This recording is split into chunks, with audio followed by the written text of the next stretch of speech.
I never thought I'd end up working the night shift at a small, rundown gas station on the outskirts of town.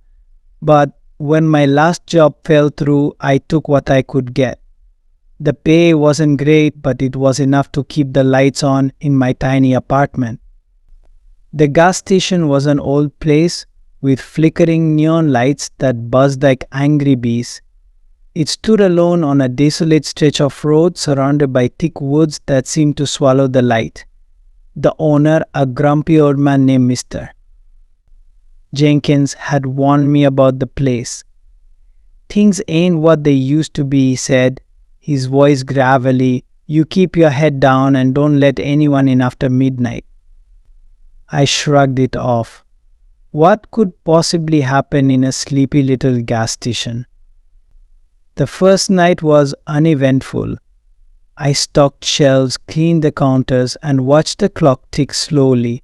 The only customers were a few late-night travelers, their faces pale and tired. They filled their tanks, grabbed snacks, and hurried back to their cars, glancing nervously at the woods. As the clock struck midnight, an unsettling silence settled over the place. The hum of the fluorescent lights was the only sound. I leaned back in my chair, trying to shake the feeling that I was being watched. Then the door swung open. A tall figure stepped inside, cloaked in shadows. I couldn't see his face, but something about him sent a chill down my spine. He walked slowly to the counter, his footsteps echoing in the empty space. "Got any gas?" he asked, his voice slow and raspy. Yeah," I replied, trying to sound casual. "Just outside, I can help you." He nodded but didn't move. Instead, he stared at me, his eyes glinting like two dark coals. I felt trapped under his gaze. "Everything okay?" I asked, forcing a smile. "Just waiting," he said, "for the right moment." After he left, I couldn't shake the feeling of dread. I glanced out the window, the darkness swallowing the light from the station. The woods seemed to shift, the trees bending as if whispering secrets. The following nights were quiet, but that man haunted my thoughts.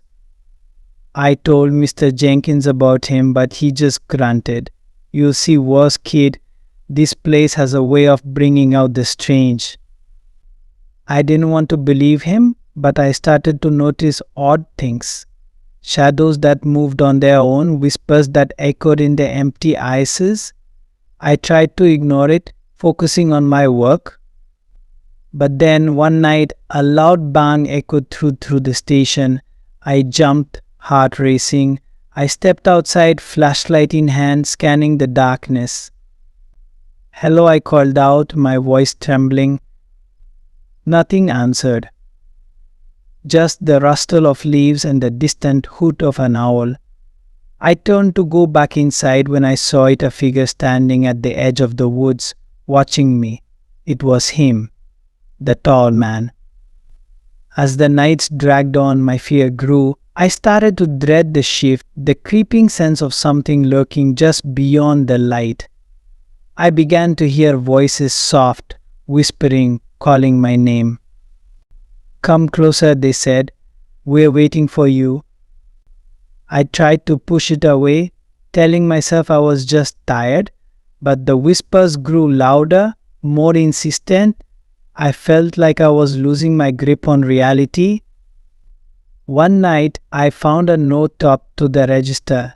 It read, "They're coming for you." My heart raced. Who were they? I rushed outside, desperate to escape the suffocating atmosphere. But the tall man was there again, stepping out from the shadows. "Are you ready?" he asked, his voice chilling. "For what?" I stammered. He smiled, but it didn't reach his eyes. "For the truth." That night I couldn't sleep. I sat in the break room, staring at the walls that seemed to close in around me. I needed answers.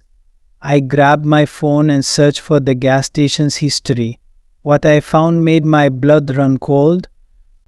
Years ago, this place was the site of a gruesome murder. A family had vanished without a trace, their screams swallowed by the woods. Locals whispered about spirits that lingered, waiting for the next victim. Suddenly, the power went out. The station plunged into darkness. I fumbled for my flashlight, heart pounding. "Hello," I called out, but only silence answered. Then I heard it a soft whisper right behind me. "You shouldn't have come here." I spun around, but no one was there. Panic surged through me. I raced to the door, but it wouldn't budge. I was trapped. The tall man appeared in the doorway, his silhouette framed by the dim light from outside. "You can't leave," he said, his voice echoing in the silence. "You're part of it now." "What do you mean?" I shouted, desperation creeping into my voice. He stepped closer and I could see the madness in his eyes. "They chose you. You were meant to find the truth." Suddenly the whispers grew louder, filling the air with a cacophony of voices. "Join us," they chanted. "Join us." I backed away, my heart racing. I stumbled into the shelves, knocking over cans that clattered to the floor. "No," I screamed, "I won't." But the man just smiled, stepping closer. "It's too late." I had to escape. I turned and bolted for the back door, adrenaline pumping through my veins. I flung it open and ran into the woods, branches scratching at my skin. The whispers followed me, echoing in the darkness. "You can't run from us," they taunted. I stumbled through the trees, my breath coming in ragged gasps. I could hear footsteps behind me, closing in. Then I tripped, falling to the ground. I scrambled to my feet, but the tall man was there, blocking my path. "You can't escape your fate," he said, his voice dripping with malice. I felt the weight of the darkness pressing in, the whispers growing louder. I had a choice to make: give in or fight back. With a surge of determination, I took a step forward. No, I refused to be a part of this. The man laughed, a chilling sound that echoed through the trees. "You think you can fight us?" But I was fueled by fear and anger. I grabbed a fallen branch and swung it at him. He dodged, but the distraction gave me a chance to run. I sprinted deeper into the woods, branches tearing at my clothes. The whispers turned into screams, a cacophony of rage and despair. I could feel their presence closing in around me. Suddenly, I burst into a clearing, moonlight illuminating the space. In the center stood an old well, its stones crumbling and covered in moss. I approached the well, drawn to it. The whispers grew softer, almost pleading. "Help us," they said. "End it." I peered into the darkness of the well, the depths seeming to stretch forever. "What do you want from me?" I shouted. "Free us," the voices echoed. "You are the key." I felt a strange pull, as if the well was calling to me. I knew I had to make a choice: reach them or fight back. With trembling hands, I reached for a nearby rock and tossed it into the well. The sound echoed, and for a moment silence fell over the woods. Then the ground shook and the whispers turned into a roar. "No. You must not." The tall man appeared at the edge of the clearing, rage etched on his face. "You've made a grave mistake." I stood my ground, fear coursing through me. "I won't let you take me." The ground shook again, and the well began to bubble. Dark smoke rose from its depths, swirling around us. "Join us," the voices screamed, their fury palpable. I could feel the darkness closing in, but I wouldn't give in. I took a deep breath and shouted, "I choose my own fate."